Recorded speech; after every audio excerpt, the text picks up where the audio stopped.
કોંગ્રેસના રાષ્ટ્રીય અધિવેશન પર મંત્રી ઋષિકેશ પટેલે કટાક્ષ કર્યો અને કહ્યું કે રાહુલ ગાંધી દિલ્હીમાં અધિવેશન કરે કે ગુજરાતમાં કોઈ ફરક નહીં પડે.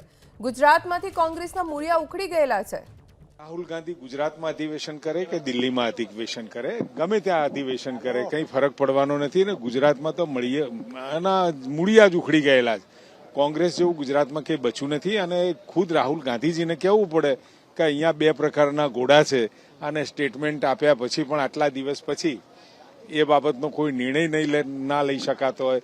કારણ કે કોને ઘોડા ગણવા અને કોંગ્રેસમાં કોને ગધેડા ગણવા એમના માટે જ એક ઇસ્યુ છે.